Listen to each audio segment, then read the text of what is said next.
വീണ പറഞ്ഞിട്ടില്ലല്ലോ, ഹരീഷല്ലേ പറയുന്നത്. തിരക്കാരനല്ല ഒഴിവാക്കിയത്.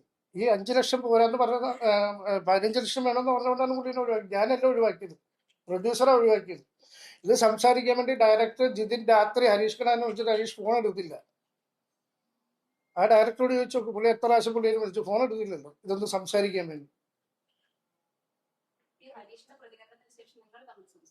ഞങ്ങൾ തന്നെ സംസാരിച്ചു. അതല്ലേ നുണയല്ലേ, ഞങ്ങൾ തമ്മിൽ സംസാരിച്ചിട്ടില്ല. ഞാൻ എന്നാ ആരോപണം ഉന്നയിച്ചത് രാത്രി ഹരീഷ് ഖാനെ വിളിച്ചു, ഹരീഷ് ഖാന്റെ വൈഫിനെ വിളിച്ചു. രണ്ടുപേരും ഫോൺ എടുത്തില്ല. നിർമ്മൽ പാലാഴിനെ വിളിച്ചു, നിർമ്മൽ ഫോൺ എടുത്തു. എന്തിനാണ് അവൻ അങ്ങനെ ചെയ്തതെന്ന് ഞങ്ങൾക്ക് മനസ്സിലാകുന്നില്ല എന്നൊക്കെ പറഞ്ഞിട്ട് അടുത്ത ദിവസം ഇന്റർവ്യൂ കയറിയിട്ട് നിർമ്മലും എന്നെ കളിയാക്കുന്നുണ്ട്. ഞാൻ ഹരീഷിനെ ഇതിന് ശേഷം വിളിക്കാനേ പോയിട്ടില്ല. എല്ലാവരോടും പുള്ളി പറയുന്നത് ഞാൻ വിളിച്ചു എന്നാ പറയുന്നത്. ഞാൻ പറഞ്ഞത് എൻ്റെ സിനിമ റിലീസുമായിട്ട് ബന്ധപ്പെട്ട് കുറച്ച് പ്രശ്നങ്ങളുടെ ഓട്ടത്തിലായിരുന്നു റേച്ചൽ സിനിമ. അതാണ് ഞാൻ അന്നും പറഞ്ഞത്, റേച്ചലിന്റെ റിലീസിന് ശേഷം പ്രതികരിക്കുകയാണ്.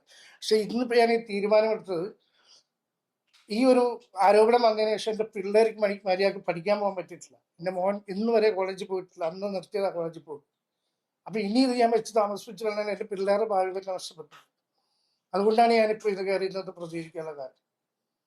അല്ലെങ്കിൽ ഞാൻ സിനിമ റിലീസ് ചെയ്തിട്ടേ ചെയ്യുള്ളൂ. പിന്നെ അങ്ങനെ മാന് പോകണമെങ്കിൽ അങ്ങോട്ട് പൊക്കോട്ടെന്ന് ഞാൻ വിചാരിച്ചായിരുന്നു. എനിക്കൊരാളെ ഉപദ്രവിക്കണമെന്ന് ആഗ്രഹമില്ല. എനിക്കിപ്പോഴും അയാളോട് വിരോധമില്ല.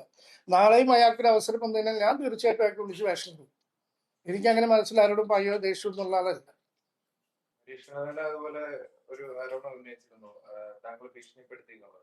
ഇപ്പൊ സിനിമാ മേഖലയില് ഒത്തിരി ഗുണ്ട സാന്നിധ്യം കൂടെ ഉള്ളതായിട്ട് തോന്നുന്നുണ്ട്. അങ്ങനെ ശരിയാണോ അത്? ഞാൻ എന്താ ഭീഷണിപ്പെടുത്തിയിട്ടുണ്ട്? അതെന്താന്ന് അവര് പറയുന്നത്? അതുകൂടി പറ. എന്തും പറഞ്ഞാൽ ഭീഷണിപ്പെടുത്തിയായിരുന്നു.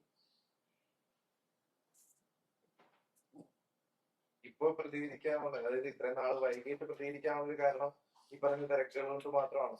പക്ഷെ ഞാൻ പറഞ്ഞ എനിക്ക് എൻ്റെ പടത്തിന്റെ റിലീസുമായി ബന്ധപ്പെട്ട് എനിക്ക് ഒരുപാട് കാര്യങ്ങൾ ചെയ്യാനുണ്ടായിരുന്നു. ഞാൻ കഴിഞ്ഞ 2 പടം എനിക്ക് നല്ല നഷ്ടമാണ് വരുത്തി വെച്ചേക്കുന്നത്. അപ്പം ഈ സിനിമയിൽ നിന്ന് വേണം എനിക്ക് ഇതിലേക്ക് ഒരു റിക്കവറി ഉണ്ടായിക്കൊണ്ടുവരും. അപ്പം അതിൻ്റെ കുറച്ച് കാര്യങ്ങളായിട്ടുള്ള ഓട്ടം. പിന്നെ ഞാൻ പറഞ്ഞില്ലേ, ഞാൻ ഇന്നും പ്രതികരിക്കില്ല തന്നെ. എനിക്ക് എൻ്റെ പിള്ളേർ സ്കൂളിൽ പോകണം, അതിനു വേണ്ടിയാണ് ഞാൻ പ്രതികരിക്കാറുള്ളത്. ഇത് കാരണം പിള്ളേർ പഠിക്കാൻ പോകുന്നില്ല, അവർക്ക് നാണക്കേടാ. ഹരീഷിന് വളർന്നു തന്നെ 2 പിള്ളേരുണ്ട്. എൻ്റെ 2 പിള്ളേരും പ്രായപൂർത്തിയായവരാ. ഹരീഷിന് കൊച്ചുകുട്ടികളാ. ഇതുങ്ങളൊക്കെ വളർന്നു വരുമല്ലേ.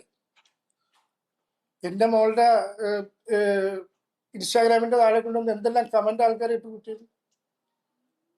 ഇപ്പോഴത്തെ പിള്ളേരല്ലേ, പുതിയ ജനറേഷനല്ലേ, അവർക്ക് ഇതൊക്കെ പറ്റുമോ? ഞാൻ അതുകൊണ്ടാണ് ഇപ്പൊ പ്രതികരിക്കാൻ തയ്യാറായത്. ഇല്ലെങ്കിൽ എൻ്റെ പിള്ളേരുടെ ഭാവി തൊലഞ്ഞു പോകും.